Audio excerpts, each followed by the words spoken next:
What's up guys, it's Zach here from Metal Ed Mutt Homebrew. Welcome back to another video. This one's going to be a short one and it's actually not beer related, but bear with me because it might well be useful to some guys or girls out there. What I'm going to talk about today is putting sparkling water on tap in your kegerator. So for me at the moment, I've started brewing smaller batches because I'm just drinking less beer. I've got two little kids, life's busy and I'm not drinking anywhere near as much as I used to. In my family, we all drink a lot of sparkling water and I just thought, why not try and put that on tap? I had a good look around and there's lots of more complicated systems for doing it. Things you can put in there that will carbonate it, allow you to attach it up to taps so it constantly refills, that sort of stuff.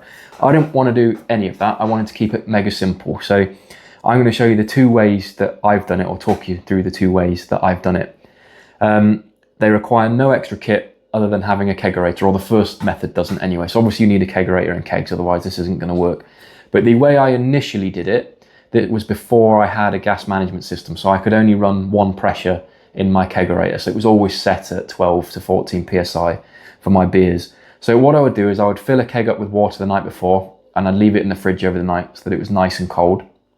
I'd remove that keg from the fridge, take my gas bottle out, and I would put 60 PSI on that keg, which I would lay on its side, and then I would just rock it back and forth with my foot for around 10 minutes until I was fairly satisfied that that keg was carved up to a reasonable level for me.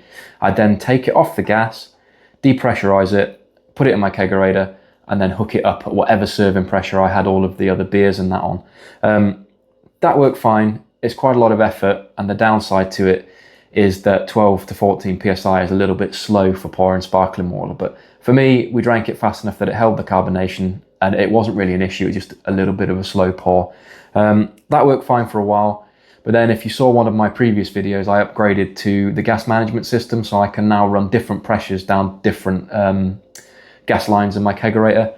That has made my life so much easier for sparkling water. So at the moment, because I'm not drinking so much, I have one keg of sparkling water on tap and another keg in there carbonating at the same time. So I'll talk you through how that looks for me. So what I will do is I will take a keg of fresh water and I'll put that into my kegerator so it's chilling down, and I will hook that up to one of my gas lines which is set at 60 PSI.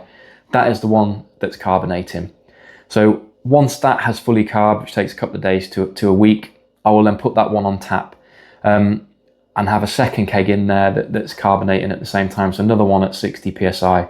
The one that's being served, I run at 30 PSI, so I'll depressurize it, rehook it up at 30 PSI, and hook it up to tap.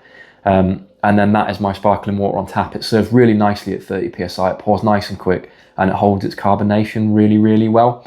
So the benefit for me with that is I've got a constant supply. So while we're drinking the keg of sparkling water, which lasts us a week, 2 weeks, between 2 or 3 of us drinking it, I've got one that's carbonating at the same time. So as soon as the keg empties, slide the carbonated one over, put that on tap, and then start another one carbonating. It's minimal effort. It takes a couple of minutes to refill that keg, and I've got a constant supply. As I say, carbonate up at 60, serving it at 30 seems to work really nicely for me. The downside of this is I've obviously got 2 kegs in my kegerator occupied with just water.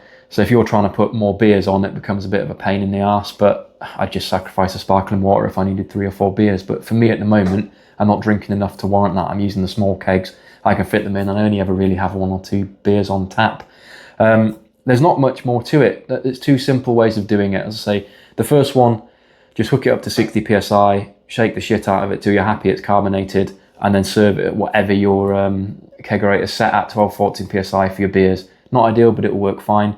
The second method is basically have 2 gas lines tied up, one at 60 PSI carbonating and one at 30 PSI serving. Hopefully that helps somebody. I know it works well in my household, and it might be the thing that gets you over the line with your significant other if you're trying to get a kegerator and they're saying no, and you go, well, I can put sparkling water on tap. Maybe that they give you the all clear to get it. But yeah, if you like that, please feel free to check out some of my other videos. Stick a like on, stick a comment in. But cheers for watching.